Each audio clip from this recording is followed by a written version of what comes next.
title of the paper that's being released today in Nature Geoscience. And this is a little animated GIF that shows you the time sequence of these features. So on the left is a black and white image. This is Pallikier Crater, and it's all along the north-facing and west-facing, and it shows where we have what we call fully confirmed RSL. As of a couple of years ago, this needs to be updated, but it's the same general pattern. There's 3 regions. This just shows Mars and its orbit around the sun. And this is to explain a little bit about why we see these at different times in different places. So Mars is tilted on its axis about 25 degrees, very similar to Earth's tilt on its axis. So it will remain in a liquid form until we hit negative 70 degrees Celsius, and will not start boiling until it is 24 degrees Celsius. And this is a little animated GIF that shows you the time sequence of these features. So on the left is a black and white image. This is Pallikier Crater, and it's all along the north-facing and west-facing, and this just shows Mars and its orbit around the sun. And this is to explain a little bit about why we see these at the title of the paper that's being released today in Nature Geoscience. Shows where we have what we call fully confirmed RSL. As of a couple of years ago, this needs to be updated, but it's the same general pattern. There's 3 regions.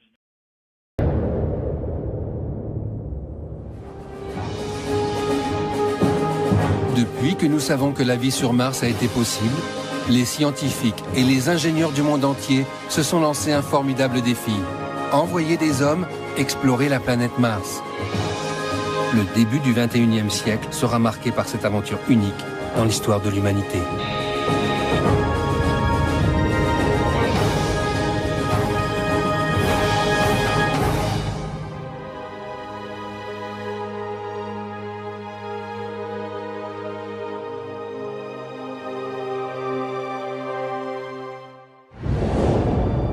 Prêt à l'entrée sur Mars. Stand-by. 3, 2, 1.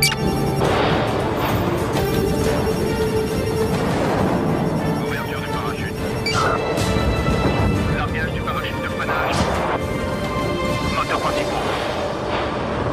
103%. 8000 mètres. Ceci ne sera bientôt plus de la science-fiction.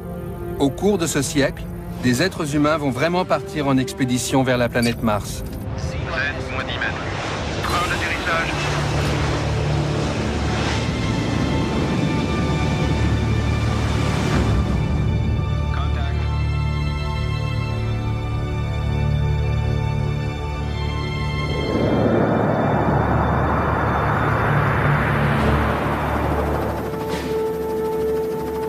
Aujourd'hui sur Terre, le compte à rebours de l'expédition la plus héroïque du XXIe siècle, l'exploration de Mars par les hommes, vient d'être déclenché.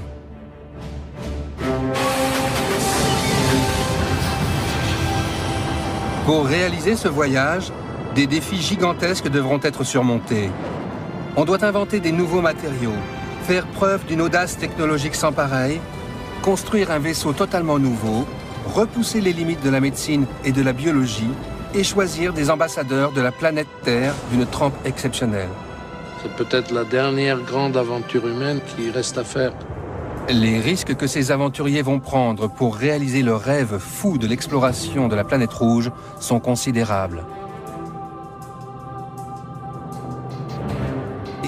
Ces gens vont passer énormément de temps dans l'espace, sans espoir de ravitaillement ni de quelque secours que ce soit. Cette mission permettra peut-être d'élucider la question qui taraude l'humanité. Existe-t-il une vie extraterrestre? Se dire qu'on pourrait soulever une pierre sur Mars et trouver ça, ce serait fantastique. Voici l'histoire du voyage le plus audacieux jamais entrepris par l'humanité.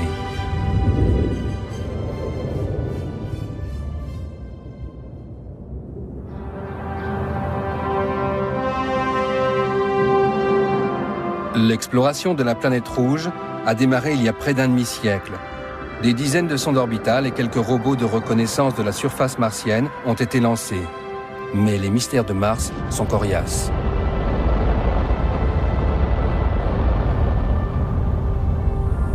En 2003, l'Agence spatiale européenne a envoyé la sonde Mars Express, bourrée d'instruments sophistiqués et dotée d'une caméra stéréoscopique de haute résolution, faire un portrait beaucoup plus précis de la planète la plus proche de la Terre.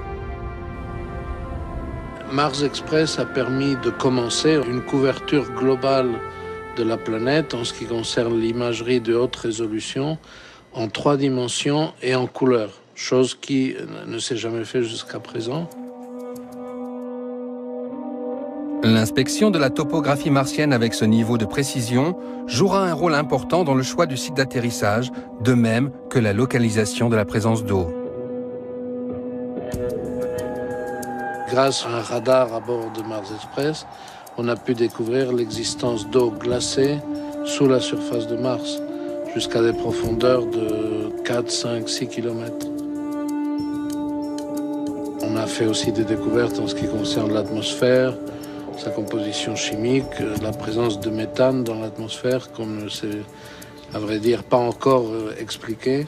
Cette moisson de signes avant-coureurs de la vie, en provenance de la planète apparemment désolée, a permis de donner un nouvel élan à l'aventure spatiale. J'annonce aujourd'hui un nouveau plan d'exploration de l'espace. En janvier 2004, le président américain a fait une déclaration capitale pour les programmes spatiaux. Nous serons alors à même d'aborder les prochaines étapes dans l'exploration de l'espace, avec des missions habitées vers Mars et au-delà. Le président Bush s'est levé, il a dit « On va le faire, les gars. Je mets en œuvre mon pouvoir présidentiel, et je décide qu'on va le faire. » Et l'effet sur la NASA a été considérable.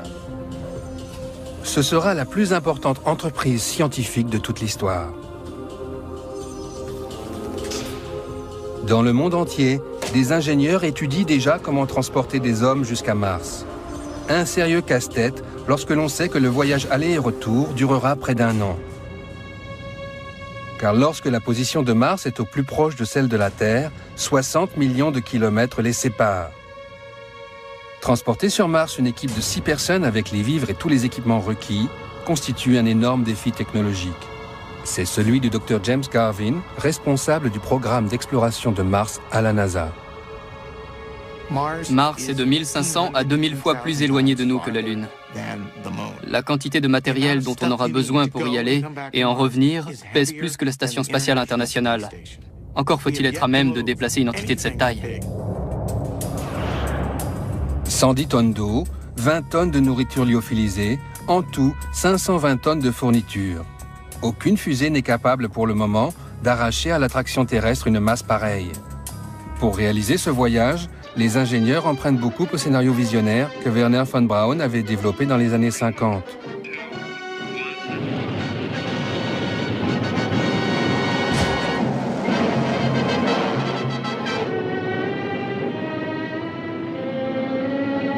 Notamment, l'idée de recourir à de multiples lancements pour acheminer sur l'orbite terrestre les éléments du vaisseau de transfert martien avant de l'assembler et de l'envoyer vers Mars.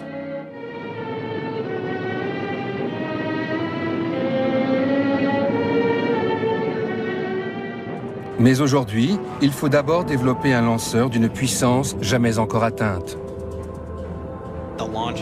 Le véhicule de lancement est la clé d'une expédition vers Mars, car c'est une mission qui met en œuvre une masse très importante. Une nouvelle génération de lanceurs, baptisée Ares, est développée par la NASA. Paul Delaney est professeur de physique et d'astronomie au Canada.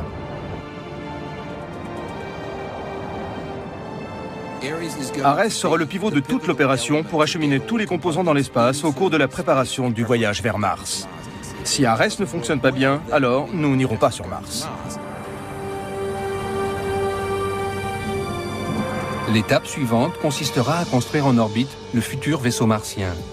Des astronautes, aidés par des robots, mettront des mois à assembler ce gigantesque mécano.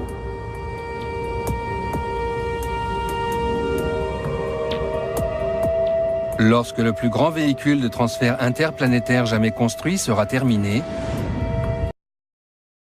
6 astronautes le rejoindront avant d'entamer leur long voyage vers Mars. Conquérir la planète rouge est un projet qui a une longue histoire en Russie.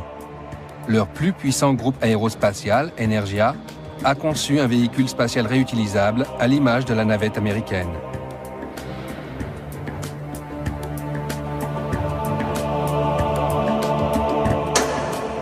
Il s'appelle Clipper.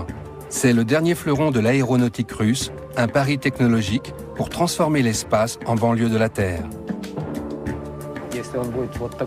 Clipper est doté des caractéristiques de navigation de base, mais comme il a des ailes, c'est un planeur. L'atterrissage sera comparable à celui d'un ULM. Le vaisseau Clipper est destiné à transporter des cosmonautes et des charges en orbite terrestre et à s'arrimer au vaisseau spatial interplanétaire.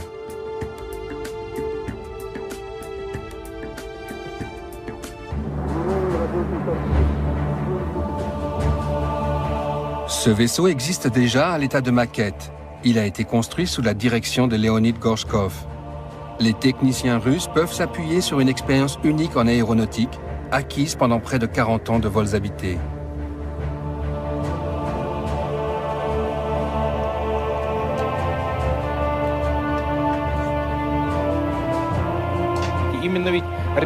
Les stations orbitales sont les prédécesseurs du véhicule martien.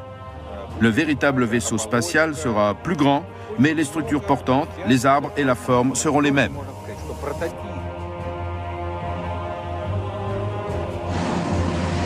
Les Russes ont de longue date adopté le scénario de Werner von Braun. Eux aussi assembleront leur vaisseau martien dans l'espace après l'avoir acheminé en pièces détachées grâce à plusieurs lancements. Des quantités colossales de nourriture, d'équipements et de fournitures suivront à bord d'autres fusées.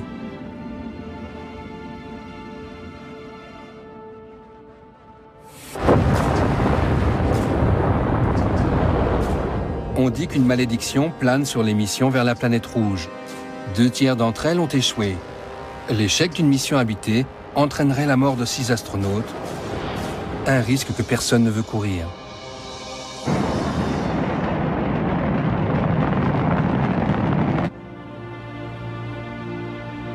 Aujourd'hui, la recherche scientifique et technologique nécessaire à l'exploration de Mars requiert de tels investissements que de nombreux projets sont développés conjointement par plusieurs agences spatiales. Je pense que cela va donner lieu à une véritable coopération internationale. Je ne crois pas qu'un pays, à lui seul, ait les moyens financiers ou techniques de faire cavalier seul. Ce serait de la pure folie que de vouloir faire bande à part.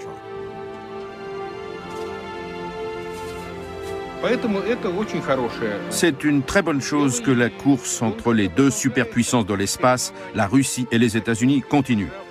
C'est une tendance naturelle que de vouloir être le premier. Une vision que l'énormité des investissements en jeu doit tempérer, selon Didier Schmidt, qui dirige le département sciences de la vie à l'Agence spatiale européenne. Pour les agences spatiales qui vont essayer de contribuer à cette exploration, nous essayons de travailler ensemble le plus possible, d'avoir le plus d'échanges et même d'avoir une certaine façon de nous rendre interdépendants, puisqu'il y a certaines agences qui sont plus fortes dans un domaine, d'autres dans l'autre. Après avoir remporté la course à la Lune, la NASA a abandonné les vols habités. La dernière mission lunaire remonte à 1972. Mais dans la perspective de l'exploration martienne, elle envisage d'y établir un habitat permanent. La Lune est très différente de Mars. Il n'y a pas d'atmosphère. Le sol lunaire est très agressif, c'est comme de la poussière de verre. Mais les opérations développées sur la Lune vont servir pour les opérations pour Mars. On pose d'abord l'habitat ou l'équipage, dans quel ordre on effectue les opérations de SAS, est-ce qu'on cherche plutôt un coin à l'ombre, est-ce qu'on s'enterre en partie.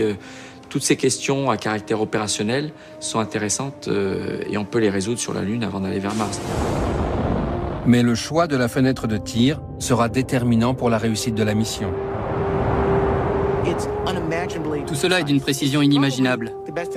On pourrait comparer ça à l'idée d'enfiler une aiguille sur la côte ouest des États-Unis depuis la côte est. Mars et la Terre sont en rotation autour du Soleil, à des vitesses et sur des orbites différentes. Le véhicule martien devra viser une cible mouvante éloignée de dizaines de millions de kilomètres.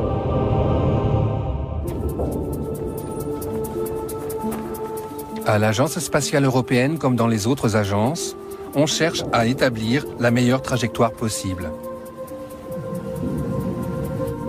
Loredana Besson, ingénieure aérospatiale, dirige une équipe chargée de cette question cruciale. Pour faire simple, ce sera soit un saut de puce, soit un très long séjour. Comme nous le savons, le choix de la trajectoire déterminera la mission, car c'est lui qui dictera la durée du séjour dans l'espace. Il y a deux possibilités. La première, partir pour Mars quand elle se trouve au plus proche de la Terre, c'est-à-dire environ 60 millions de kilomètres. C'est l'option qui demande le moins de carburant, or le carburant est lourd et c'est là un point positif. L'inconvénient, c'est que les astronautes ne pourront pas rentrer avant que Mars et la Terre soient à nouveau proches l'une de l'autre. Autrement dit, ils devront passer 18 mois sur la planète rouge.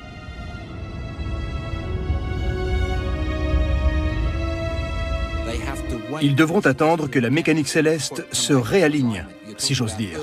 Il faut que la Terre et Mars soient au bon endroit au bon moment pour que le véhicule puisse s'en retourner en toute sécurité vers la Terre.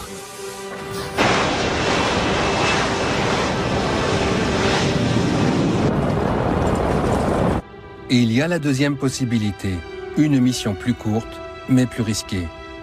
Le vaisseau spatial frôle Vénus et se sert de la gravité de la planète comme d'un lance-pierre, afin d'économiser du carburant. Mais le créneau qui permet de se caler sur Vénus est très bref. Si les astronautes le manquent, ils ne reviendront jamais. Il n'y a rien qui nous ramènera sur Terre. Les planètes se déplacent trop vite et nos fusées sont trop petites. À l'ESA, on pense que la deuxième option est trop risquée. Les astronautes devront donc passer 18 mois sur Mars sans pouvoir modifier la date de leur retour. 2, 1, and liftoff of Space Shuttle Discovery, beginning America's... La première phase de toutes les missions, le décollage, est essentielle. C'est la poussée développée par le lanceur qui arrache la fusée à l'attraction terrestre. Les moteurs qui permettent cette poussée utilisent la propulsion chimique et consomment des tonnes de carburant. Or, dans l'espace, le poids est l'ennemi numéro 1. Stan Borowski, ingénieur à la NASA, travaille sur un système de propulsion nucléaire qui offrirait l'avantage d'éliminer les problèmes de masse causés par les propulseurs conventionnels. L'avantage du nucléaire, c'est qu'il est 2 fois plus performant que les meilleures fusées à propulsion chimique. C'est-à-dire qu'il faut moins de carburant et moins de lanceurs lourds. Sur le papier, l'hypothèse est séduisante. Moins de rotation entre la Terre et l'orbite où on doit assembler le vaisseau représente beaucoup d'économies. Si on envisage une exploration spatiale durable, la propulsion nucléaire représente sur le long terme une solution plus efficace, surtout si l'on veut ouvrir le système solaire à l'humanité. Mars 1, prêt pour injection transmartienne. Reçu. Prêt pour la mise à feu. Quelques jours après avoir quitté l'orbite terrestre, le premier équipage en route pour Mars dépassera la frontière, au-delà de laquelle jamais aucun être humain ne s'est aventuré.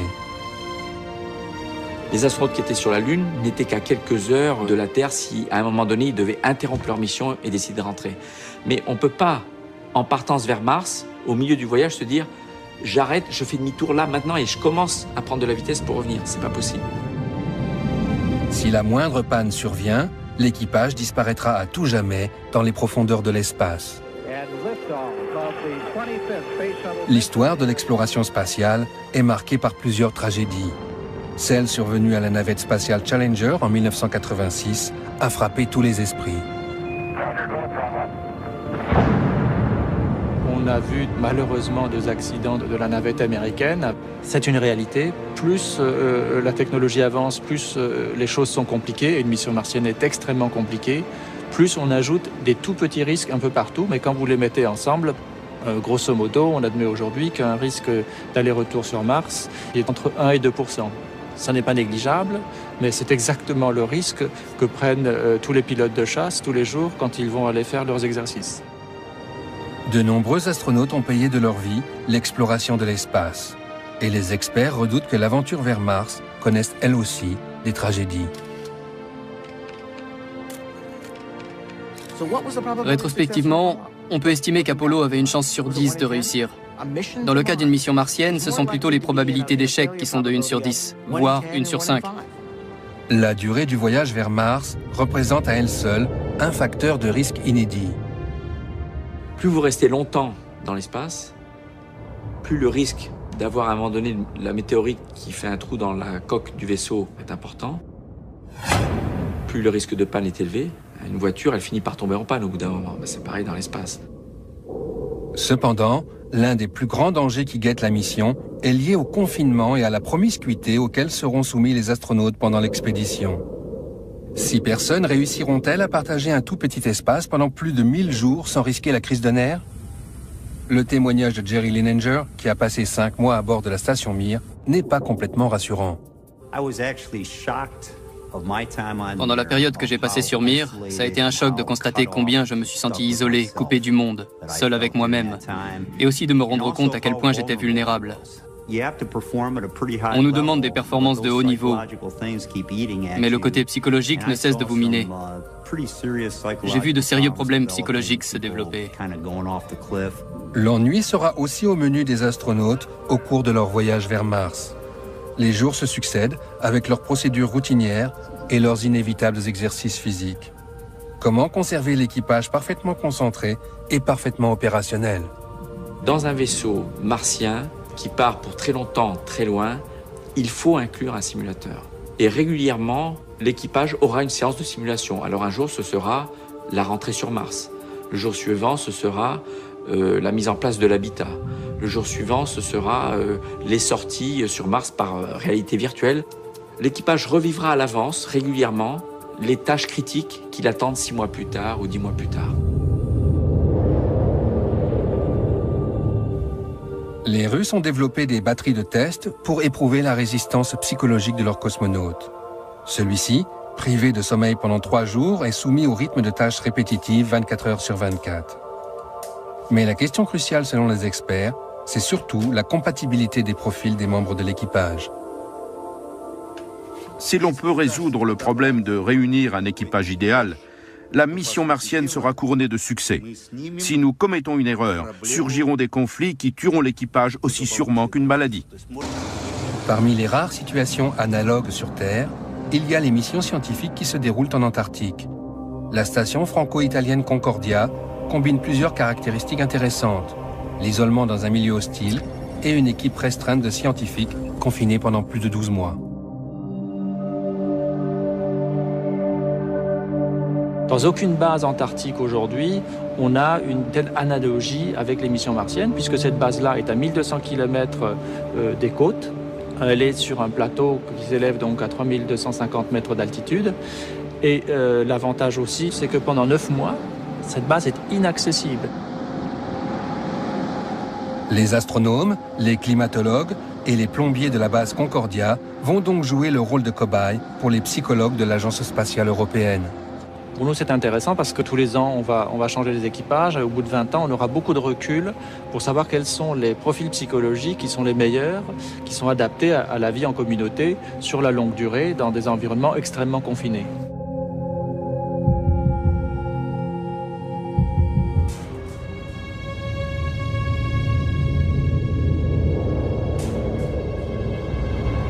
Si les menaces d'ordre psychologique sont sérieuses, les conséquences d'un aussi long séjour en apesanteur sont dévastatrices pour le corps. Les os se fragilisent et les muscles s'affaiblissent de façon spectaculaire. Un homme de 40 à 45 ans faisant l'aller-retour sur Mars reviendrait avec l'ossature d'un individu de 90 ans. L'apesanteur a des conséquences extrêmement néfastes sur le squelette des astronautes. Sur un mois, on a à peu près une perte osseuse d'environ 1%, ce qui est un phénomène qui ne ralentit pas. C'est-à-dire qu'au bout de 6 mois, vous aurez 6% de masse osseuse en moins. Ce qui est beaucoup plus inquiétant, c'est que la microstructure de l'os change, ce qui fait qu'au bout de 6, 7, 8 mois, on a un réel risque de ce qu'on appelle les fractures de fatigue. Des contre-mesures devront être élaborées pour maintenir les os dans un état suffisamment solide.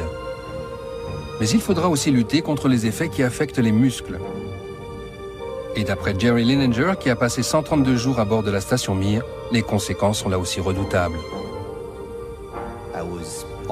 Ça m'a fait un choc quand je me suis rendu compte que j'avais perdu 65% de ma force et 13 à 14% de ma masse osseuse au niveau des membres inférieurs. Le moyen le plus efficace de lutter contre les méfaits de l'apesanteur consiste à créer de la gravité artificiellement dans le vaisseau.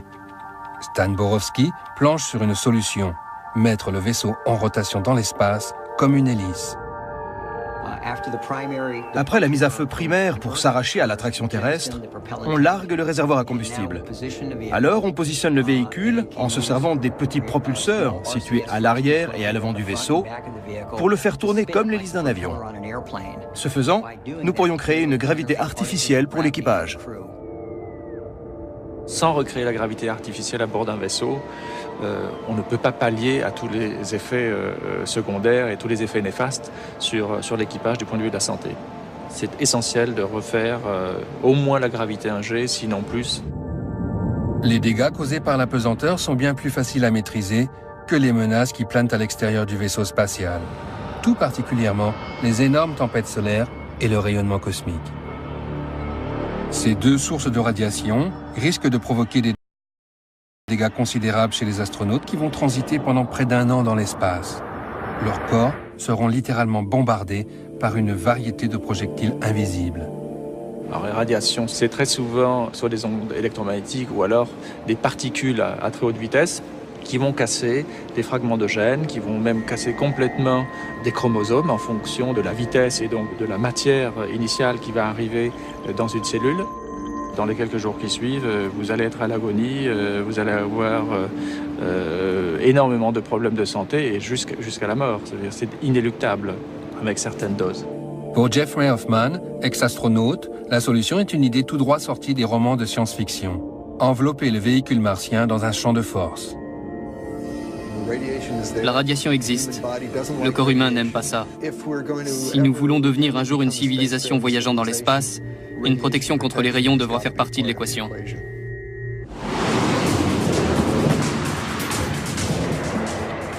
Quels seront les candidats prêts à affronter les dangers de cette nouvelle aventure spatiale?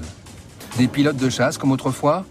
Pas sûr qu'un accro à l'adrénaline ait le profil requis pour une mission d'exploration de 2 ans et demi. Les premiers équipages iront là où l'homme n'est jamais allé auparavant. Donc ce seront plus des explorateurs que des opérateurs. Ils devront être opérateurs forcément pour savoir gérer leur vaisseau, pour savoir le mettre en œuvre, savoir contrôler certains processus de régulation, de température, de pression, etc. La plupart des agences spatiales comptent envoyer des équipages mixtes pour cette odyssée au long cours. Un équipage comptant des femmes est presque unanimement considéré comme plus stable. Et les relations sexuelles entre astronautes ne font plus peur aux responsables des missions depuis longtemps. Il n'y a pas de quoi s'inquiéter. Laissez donc faire ces gens qui disposent des compétences nécessaires et les autres problèmes se régleront d'eux-mêmes.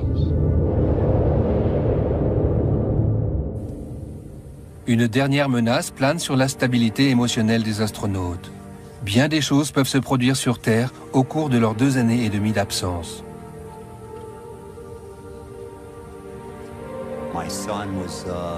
Mon fils avait un peu plus d'1 an et demi.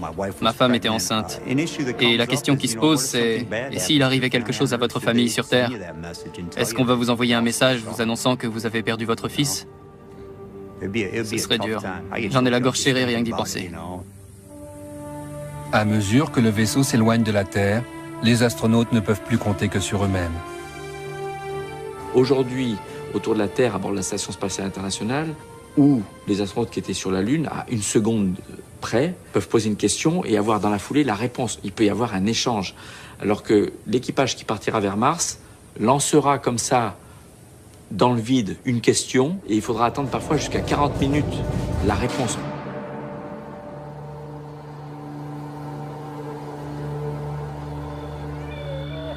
Les observations des sondes Viking, qui les premières se sont posées sur la surface de Mars au milieu des années 70, n'étaient guère une invitation à entreprendre la grande aventure.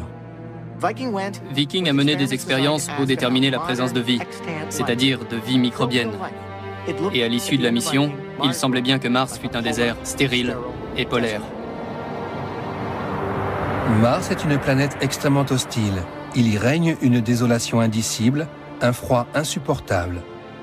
Son relief est tourmenté, les volcans immenses succèdent aux canyons gigantesques, et sa surface est balayée par de redoutables tempêtes de poussière.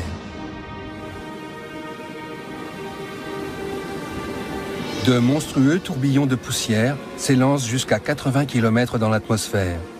Impossible pour un véhicule spatial habité d'atterrir lors d'une de ces redoutables tornades. Aussi sur Terre, des chasseurs de tornades peu conventionnels aident la NASA à en apprendre un peu plus long sur ces dangers. Hey Steve, tu vois ce qui se passe sur la gauche?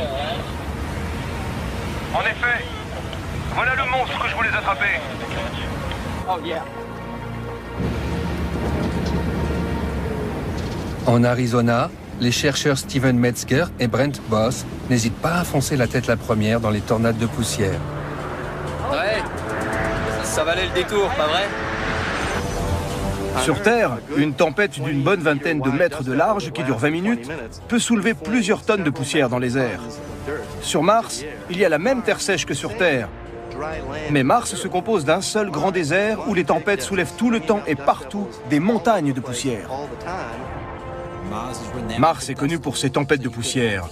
On peut donc tout à fait y affronter d'énormes rafales de sable. Et quelle que soit la façon dont on s'y prend, l'atterrissage sera un défi. Pour optimiser la réussite de la mission, de nombreux moyens sont déployés afin de trouver les meilleurs sites d'atterrissage. Nous devons choisir le site d'atterrissage des missions habitées avec une grande précision. Il faut opter pour un site sûr et susceptible de convenir aux futurs vols et atterrissages. Nous devons commencer par examiner l'histoire hydrométrique et la possibilité de vie aujourd'hui et dans le passé. Tels sont les critères qui vont déterminer le choix d'un lieu d'atterrissage. D'autres repérages sont prévus pour affiner la sélection des sites d'atterrissage du premier vaisseau humain sur la planète rouge. Si ExoMars parvient à échapper à la malédiction des missions martiennes, elle promènera un véritable laboratoire à 6 roues, capable de partir à la recherche de la vie.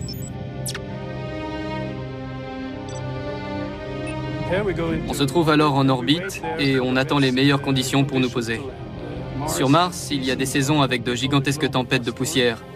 Et elles peuvent sérieusement endommager tout ce qui est atterri ou bien se trouve déjà sur la surface.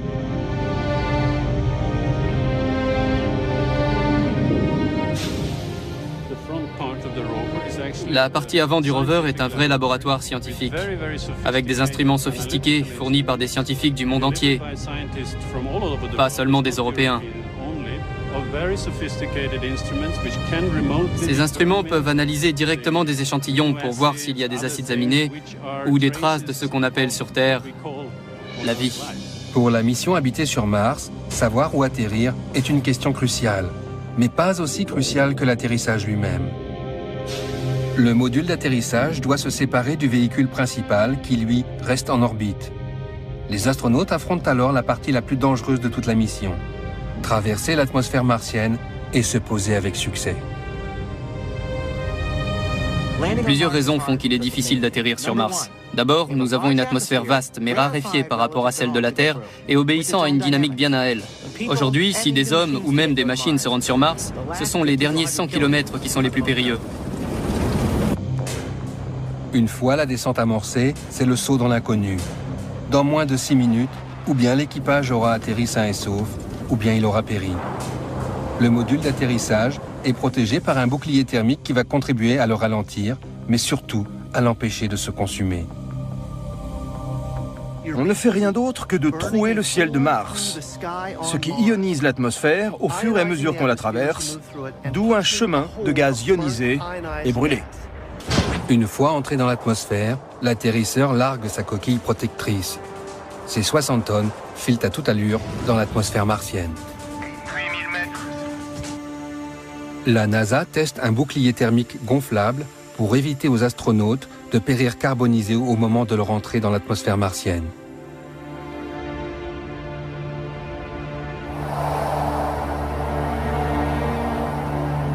Compris, on passe en mode secondaire. On prend le vent.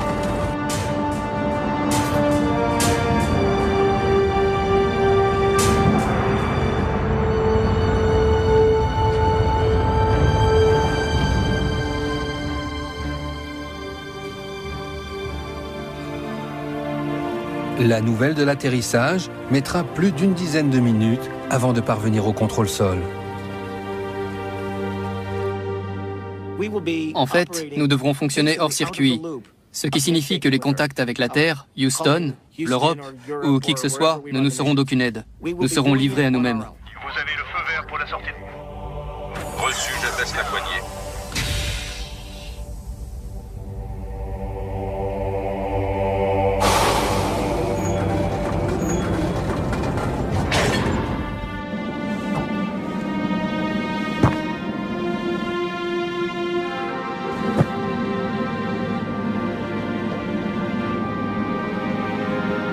Les premiers humains qui parcourront Mars découvriront une planète qui, malgré les apparences, n'en partage pas moins certaines ressemblances avec la Terre. Le Soleil se lève à l'est et une journée martienne ne dure que 40 minutes de plus que son homologue terrestre. En revanche, la gravité sur Mars ne représente qu'un tiers de celle de la Terre et son atmosphère extrêmement ténue, composée essentiellement d'oxyde de carbone, est toxique.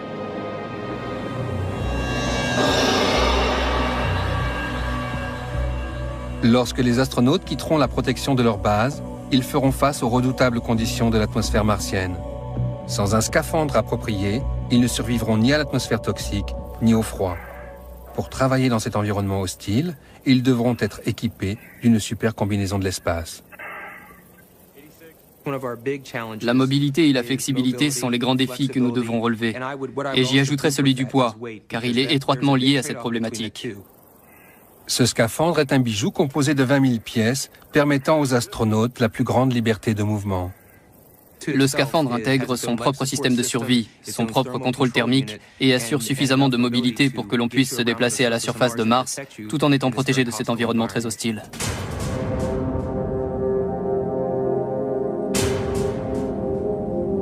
La mission principale des astronautes consistera à partir à la recherche de traces de vie. En étudiant des milieux extrêmes sur Terre, les scientifiques cherchent à les aider. À certains égards, le cœur du désert d'Atacama, au Chili, ressemble à la désolation qui règne sur Mars. Sur Terre, nous trouvons de petites oasis de mort sur une planète vivante. Sur Mars, on cherchera de petites oasis de vie sur une planète morte. Chris McKay est un exobiologiste qui cherche à comprendre comment la vie parvient à se maintenir dans des conditions extrêmes. Dans cet univers ultra-désertique, il a découvert de la vie microbienne et il espère que cela aidera les astronautes lors de leurs recherches sur Mars. Les gens se sont dit, si la vie est tellement riche sur Terre et existe dans des endroits aussi difficiles où auparavant personne ne pensait que ça pouvait exister, pourquoi pas sur Mars après tout? Les envoyés des terriens disposeront d'instruments robotisés pour détecter la moindre trace de vie dans le sol martien. Mais depuis qu'on a découvert que certaines bactéries se nourrissent de roches, on imagine que la vie s'est peut-être réfugiée au fond d'immenses tunnels de lave. Si l'on trouve de la vie sur Mars, cela risque de poser un nouveau problème. Que faire si l'un de ces microbes s'avère dangereux, voire mortel pour les humains? Que se passera-t-il si un agent pathogène martien est rapporté sur Terre? John Rummel, exobiologiste à la NASA, veille sur la sécurité sanitaire des terriens. S'il y a de la vie sur Mars, nous aimerions bien sûr en connaître plus sur elle avant qu'elle ne soit rapportée sur Terre. Il y a peu de chances pour que cela soit un risque pathogène pour les humains, mais il pourrait s'agir d'un microbe que notre système immunitaire ne sache pas reconnaître, ou de quelque chose qui pose problème à l'environnement. C'est pourquoi nous tenons à ce que ces choses-là soient rapportées en toute sécurité. Afin d'éviter toute contamination, les astronautes devront observer une période de quarantaine à leur retour de Mars, comme les héros de la conquête de la Lune l'ont fait avant eux. Après 2 ans et demi loin de leur famille, il leur faudra tenir bon encore quelques temps dans une unité de confinement. Qui dit trace de vie sur une autre planète, ça veut dire quelque chose qu'on ne connaît, mais alors pas du tout. On ne sait pas quel est le danger, mais on a la quasi-certitude qu'il y a un danger. Pendant ce temps, dans le Grand Nord canadien, Pascal Lee, chercheur à la NASA, teste les meilleurs scénarios de la recherche de l'eau sur Mars. Partout sur Terre où il y a de l'eau, il y a de la vie. Il pourrait même y avoir encore de la vie sur Mars aujourd'hui, à condition qu'on y découvre de l'eau liquide. De récentes photos de Mars faites par la mission Mars Express mettent clairement en évidence des ruissellements d'eau au cours de la dernière décennie. D'après les données recueillies par la sonde, il y a probablement d'importantes réserves d'eau gelée dans le sous-sol. Pour trouver de la vie sur Mars, on dispose aussi d'autres indices. Ainsi, il y a 23 millions d'années, un astéroïde géant s'est fracassé sur l'île de Devon dans le Grand Nord canadien. La collision a créé un gigantesque cratère en pulvérisant et projetant des millions de tonnes de roches alentour.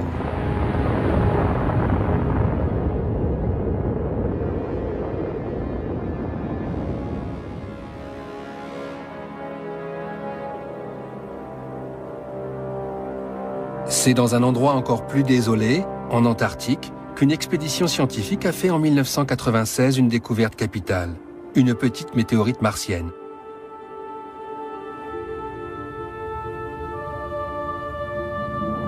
À l'intérieur, d'infimes traces que certains chercheurs considèrent comme des empreintes de bactéries martiennes.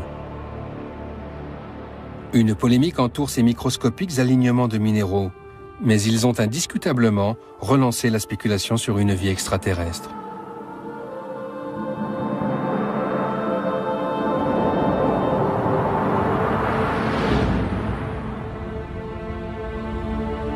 Il y a des millions d'années, la Terre n'était pas la seule planète bleue du système solaire. Mars aussi était couverte d'eau. Il y avait de l'eau sur la planète Mars. Certains collègues pensent qu'au cours du premier milliard d'années, tandis que les planètes se refroidissaient, Mars et la Terre étaient les deux planètes les plus habitables qu'on puisse imaginer. Mais par un mystérieux cataclysme cosmique, Mars a perdu son champ magnétique. Son atmosphère s'est dissipée dans l'espace. Ses océans se sont asséchés et des débris de la surface martienne ont été éjectés dans le système solaire. La découverte de cette roche dans l'Antarctique pose une brûlante question. La vie sur Terre serait-elle d'origine martienne? Et en ce cas, les humains seraient-ils en fait des Martiens? Si l'exploration de Mars permet la découverte de formes de vie différentes de la nôtre, il nous faudra réviser nos théories sur l'origine de la vie. Une idée révolutionnaire se fait jour, celle d'une genèse multiple, intergalactique. Ce que nous espérons trouver sur Mars, ce sont des traces de vie qui ont leur propre origine. Nous saurons alors que dans notre système solaire, la vie a pu éclore 2 fois. Et si elle a éclos 2 fois dans notre jardin, alors la galaxie doit regorger de vie. Se dire qu'on pourrait soulever une pierre sur Mars et trouver ça, ce serait fantastique.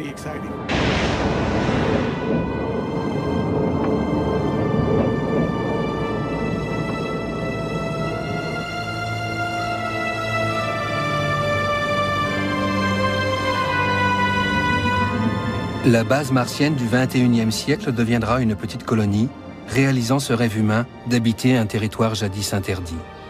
Ce premier voyage sera peut-être le premier pas vers une occupation humaine de Mars. La science moderne rêve de pouvoir faire reverdir la planète rouge. C'est un sérieux défi. Un jour viendra où peut-être nous devrons fuir la Terre. C'est que si une comète ou un astéroïde nous fonce dessus maintenant, on ne sera pas plus avancé que les dinosaures. Tout ce qu'on pourra faire, c'est regarder ce qui nous arrive avec un air idiot.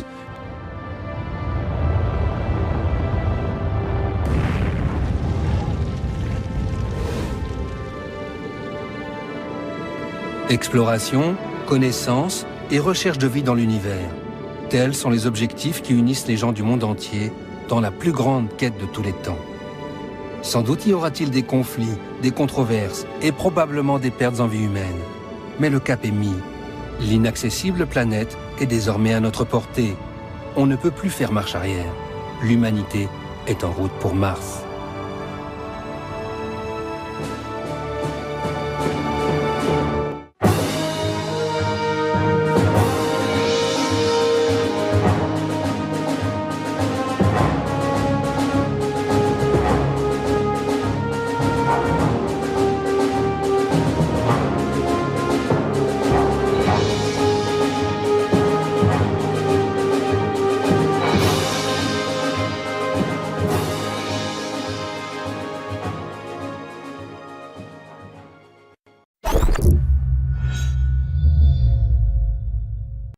Title of the paper that's being released today in Nature Geoscience.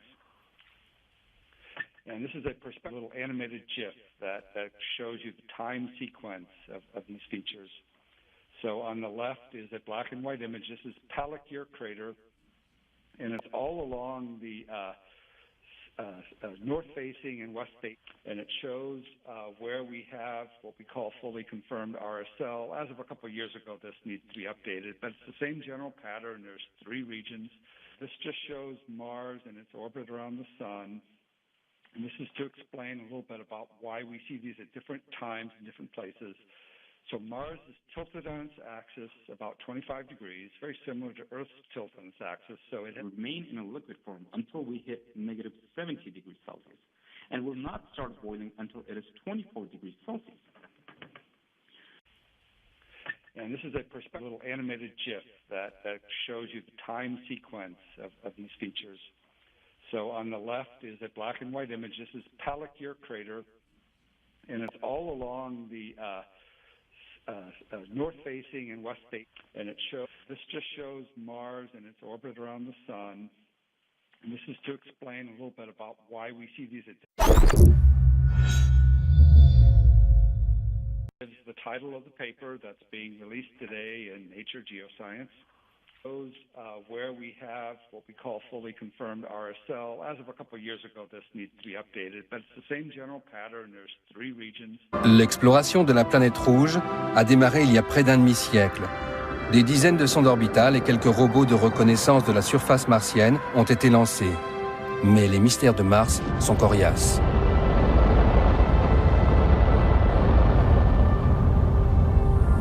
En 2003, l'Agence spatiale européenne a envoyé la sonde Mars Express, bourrée d'instruments sophistiqués et dotée d'une caméra stéréoscopique de haute résolution, faire un portrait beaucoup plus précis de la planète la plus proche de la Terre. Mars Express a permis de commencer une couverture globale de la planète en ce qui concerne l'imagerie de haute résolution en 3 dimensions et en couleur, chose qui ne s'est jamais faite jusqu'à présent. L'inspection de la topographie martienne avec ce niveau de précision jouera un rôle important dans le choix du site d'atterrissage, de même que la localisation de la présence d'eau. Grâce à un radar à bord de Mars Express, on a pu découvrir l'existence d'eau glacée sous la surface de Mars, jusqu'à des profondeurs. Title of the paper that's being released today in Nature Geoscience. And this is a little animated GIF that shows you the time sequence of these features. So on the left is a black and white image. This is Pallikier crater, and it's all along the north-facing and west-facing, and it shows where we have what we call fully confirmed RSL. As of a couple of years ago, this needs to be updated, but it's the same general pattern. There's 3 regions. This just shows Mars and its orbit around the sun, and this is to explain a little bit about why we see these at different times in different places. So Mars is tilted on its axis about 25 degrees, very similar to Earth's tilt on its axis. So it will remain in a liquid form until we hit negative 70 degrees Celsius, and will not start boiling until it is 24 degrees Celsius. And this is a little animated GIF that shows you the time sequence of these features. So on the left is a black and white image. This is Pallikier crater, and it's all along the north-facing and west-facing, and this just shows Mars and its orbit around the sun, and this is to explain a little bit about why we see these at This is the title of the paper that's being released today in Nature Geoscience. Shows where we have what we call fully confirmed RSL. As of a couple of years ago, this needs to be updated, but it's the same general pattern. There's 3 regions.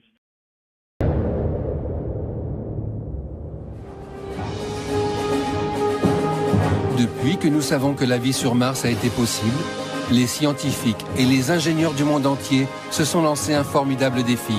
Envoyer des hommes explorer la planète Mars. Le début du XXIe siècle sera marqué par cette aventure unique dans l'histoire de l'humanité.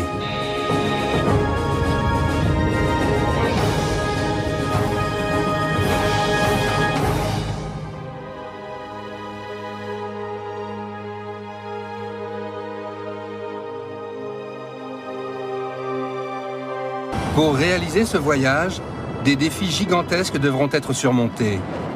On doit inventer des nouveaux matériaux, faire preuve d'une audace technologique sans pareille, construire un vaisseau totalement nouveau, repousser les limites de la médecine et de la biologie et choisir des ambassadeurs de la planète Terre d'une trempe exceptionnelle. C'est peut-être la dernière grande aventure humaine qui reste à faire. Les risques que ces aventuriers vont prendre pour réaliser leur rêve fou de l'exploration de la planète rouge sont considérables. Ces gens vont passer énormément de temps dans l'espace, sans espoir de ravitaillement ni de quelque secours que ce soit. Cette mission permettra peut-être d'élucider la question qui taraude l'humanité. Existe-t-il une vie extraterrestre? Se dire qu'on pourrait soulever une pierre sur Mars et trouver ça, ce serait fantastique. Voici l'histoire du voyage le plus audacieux jamais entrepris par l'humanité.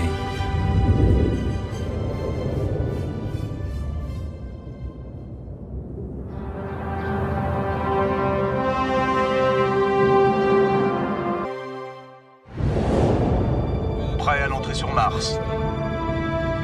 Stand-by. 3, 2, 1.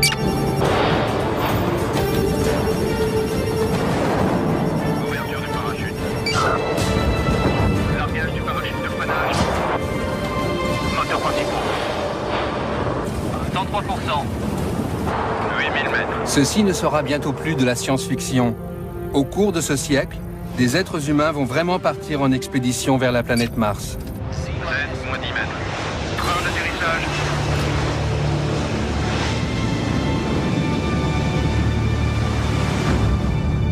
Contact.